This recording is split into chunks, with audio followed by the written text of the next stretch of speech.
ভারতে ঈদ মানে সালমান খান আর বাংলাদেশে শাকিব খান। গত এক যুগে দুই দেশের চলচ্চিত্র অঙ্গনে এই ধারা ছিল লক্ষণীয়।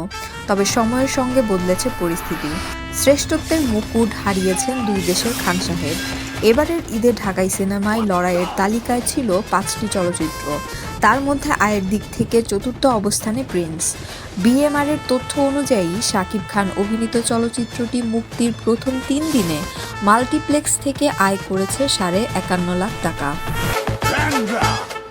ঈদের দিন প্রেক্ষাগৃহে প্রদর্শনী নিয়ে জটিলতার রেশ কাটতে না কাটতেই পাইরেসির কবলে পড়ে প্রিন্স। সার্ভার সমস্যার কারণে দেশের কিছু প্রেক্ষাগৃহে সিনেমাটির প্রদর্শনী বন্ধ হয়ে যায়। এরপরে ইন্টারনেটে ছড়িয়ে পড়ে সিনেমাটির গুরুত্বপূর্ণ সব ভিডিও ক্লিপ।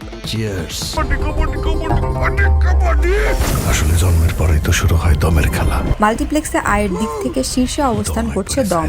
মাত্র 3 দিনেই সিনেমাটির আয় ছাড়িয়ে যায় 1 কোটি টাকা। এর মাধ্যমে ঢালিউডের মুকুটবিহীন সম্রাট হিসেবে নিজেকে প্রতিষ্ঠিত করলেন আফরান নিশো। মুসলমান কা বাচ্চা, আমি অঙ্কের দৈত্য। নিশোর এই দাপুটে যাত্রার ঠিক পেছনেই অবস্থান করছে বনলতা এক্সপ্রেস। entertainment.